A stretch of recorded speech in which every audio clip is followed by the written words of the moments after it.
Welcome back, everybody. That's right. Here we are again at the rear end of the legal toolkit. That's right.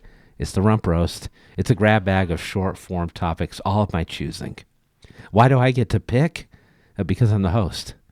So today we're going to talk about a subject that I know absolutely nothing about: reality television. I'm kind of an OG bad reality television watcher. I didn't like the first season of Survivor, and I was pretty much done after that. Sorry, everybody.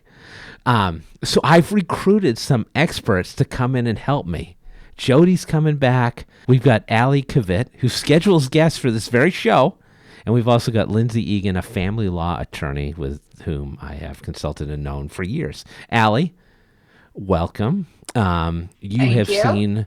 you've seen both Roadhouse movies, and this is also your first official appearance on Legal Talk Network. How do you feel? Are you excited? Yeah, I'm excited. I'm a little nervous. Wasn't expecting to be nervous, but something about a recorder, it's just like spikes the heart rate up a little bit, but Man, the bright ready to lights go. are on now. Thank you for They're this might on. lead to a hosting gig at some point. Hang on, Yeah, and then maybe I'll get my Lindsay, own show. I could see We'll it. get you on ours. Oh, there you There you go. You go. just got your first Nice. invite. Beautiful. Sign me up. Um, Lindsay, how you? I know you have a busy schedule, so thanks for coming on. How you doing? I, I'm great. I'm excellent. Today, my daughter asked me what dinosaurs drank in the 80s, so there's that. What did they drink in the '80s? Capri I Sun. said five alive. Oh yeah, that's a good call. Jody, thoughts? Weigh in Gatorade. if you I would- wish. Gatorade. Yeah, Good one. dehydration. Allie. What's Five Alive? No, Oh, we're off to a great Right? start here. Beautiful. All right. I'm going to stop bullshitting, bearing the lead. I kind of referenced this before, but Jody, who's our guest, in addition to being a tech founder, is actually a cast member on Real Housewives of Miami, which is, again, a show I've never seen, but I have Allie and Lindsay who are super fans. So he is dating Real Housewife Lisa Hochstein. And if just in case you were unfamiliar, Real Housewives is a television franchise from Bravo with American and international installments and spin-offs. Like I learned today, there's like 30 shows, which is wild. So basically, this follows the personal lives of affluent women from around the globe. So, Jody, I'm going to turn things over to Lindsay and Allie. And I hope you've got your helmet on, though they promise they'll be kind to you. This should not be any worse than Watch What Happens Live. So Yeah, I'm going to be quiet. Have you been on that, by the way, or no? I've, I don't know. I've been on it twice. Yeah, Really? yeah. How is Andy? Was he crazy or? I mean, he's super nice. He's very nice. He's It, nice but behind the scenes, right? And then he comes out and hammers you. Is that how it goes? yeah, and you do your shot and all that. It's a super fun environment actually. I'm gonna turn it over to you two. Give me like 10 strong minutes of Real Housewives content, and I'm gonna go take a nap. Thank you. yeah, you got it. We were born to do this. This is like career Yeah. highlight moment. Yep. We've been waiting for this one. Uh-huh. Uh-huh. Yep. Saddle up. Should we just dive in? We're just gonna dive in. So yeah, Lisa Hochstein, Jared, you butchered her name. She is I known as kind of thought I mispronounced it. Sorry, Jody. Sorry. She is the most fun, fashionable, and honest. And I think also probably, Allie, would you agree, one of the most self-deprecating housewives to ever hit Bravo? We love her. We I love love her. that. I love Yeah. that. So Jody first trickled onto the Real Housewives, I think in season 5, with the most hilarious subtitle under his first appearance as "Gay Uncle Jody?" question mark. Question mark. Right. Yeah. So we loved that. Um, but we have a few questions for you, and we're just going to dive right in. I think the first one is we called this the fashion faux pas. So I want to bring up the matching outfits in season 5, the Canadian tuxedos, a la Brittany and Justin. Right. So I guess my question is it because you guys are both Canadian that it was acceptable? So at that time, Lisa and I were not living together. We were living like 5 minutes apart. And so it just happened that I wore a jean shirt and jeans, And then I went over to pick her up to go to the scene, and she was wearing a jean dress. And then I thought, I probably should change because this looks ridiculous. And she's like, no, no, no, let's do it.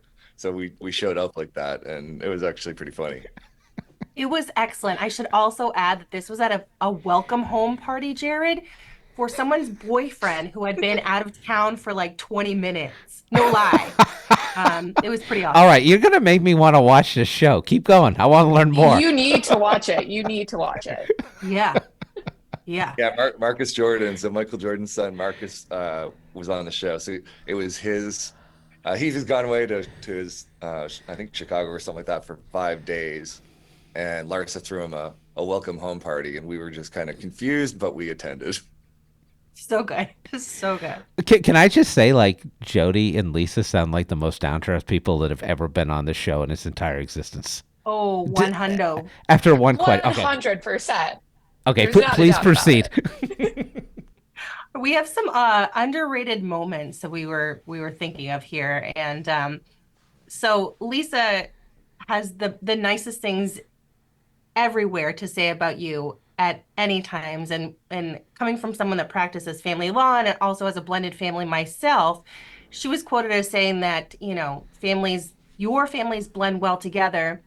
And she's even gone on vacation with your ex-wife, which like mind blown as a divorce attorney.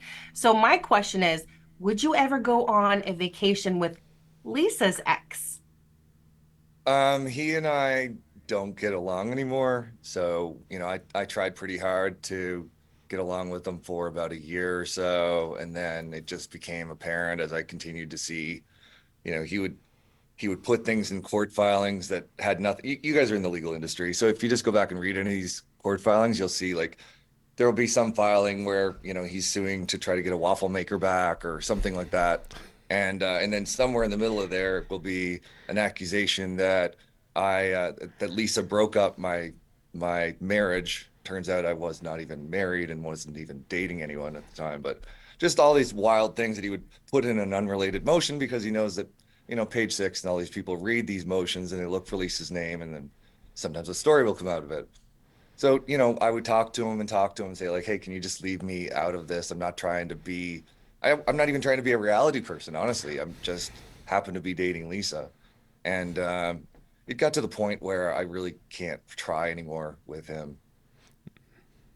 Yeah, fair enough.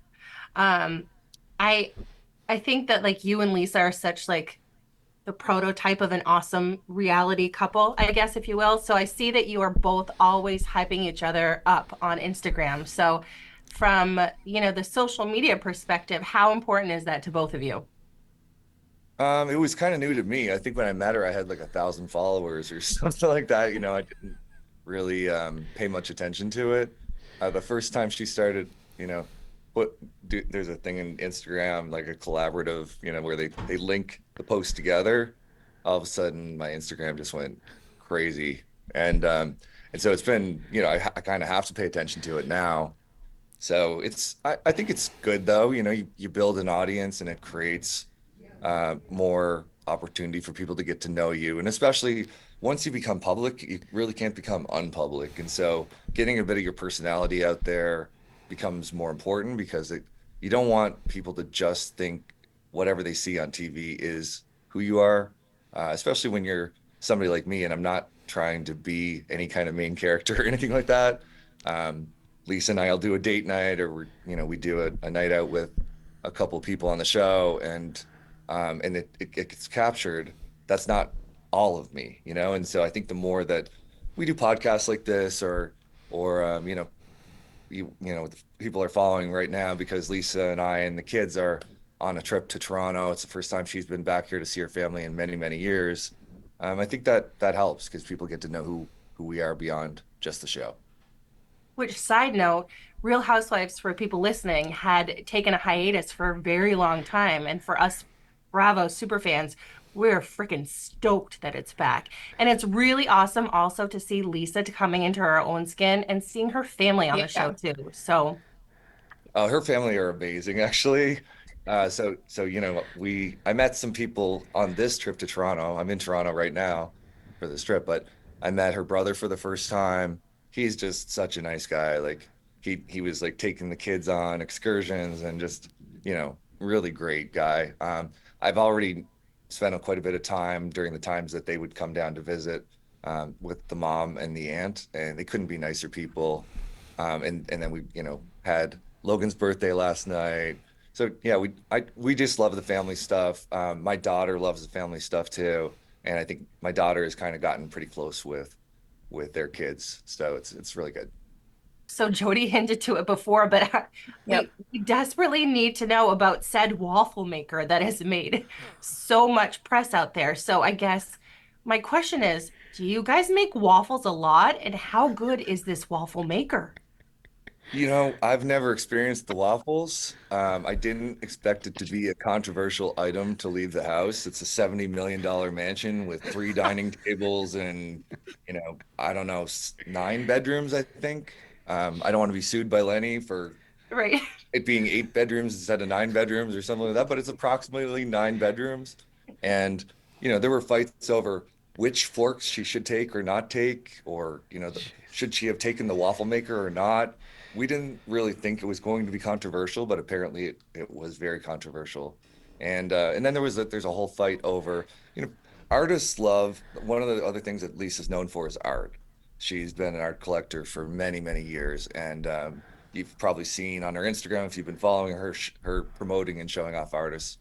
She would post these things. People gave her art, and even there's lawsuits ongoing for art that she has artists saying like, hey, we gifted this to her, and even that's being sued to get it back. So really, it's the whole thing is puzzling to me. I'm trying to stay out of it as much as I can.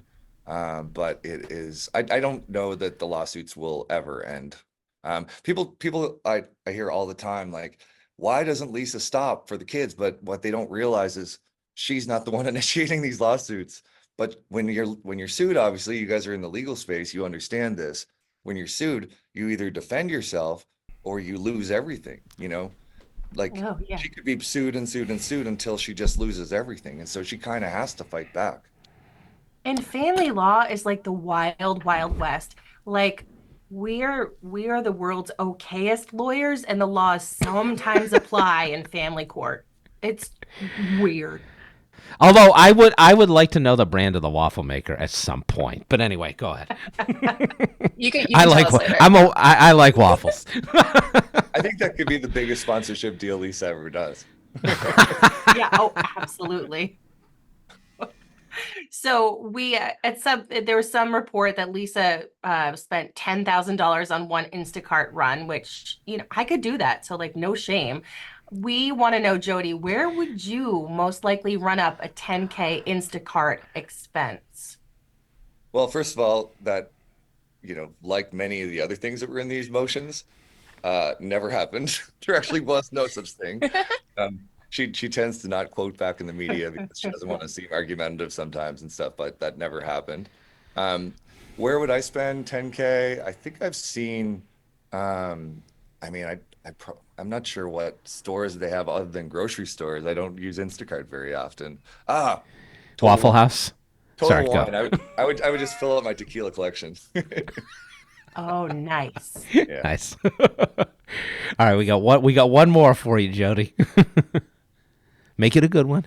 I was gonna say, how do we pick? We need to know everything. I guess we saw this season Lisa working very hard on her fragrance Fly by Lisa, which looks like it smells amazing. I haven't had the pleasure of smelling it, but are there any scents in your future? And if there were, what would they smell like?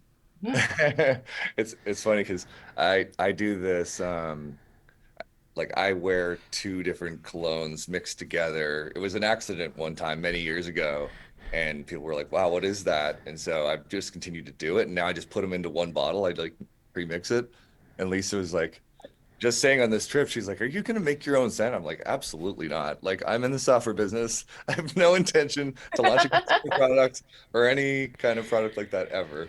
I'm purely on the show just to support Lisa, and that's it." So, Lisa also launched an app to help other women going through divorce so that they will not be sort of financially or legally abused, it helps answer the questions for them, helps them get assistance quickly in emergency situations and things like that. So that's something I think will probably be released in the next 2 or 3 weeks. She's pretty proud of too.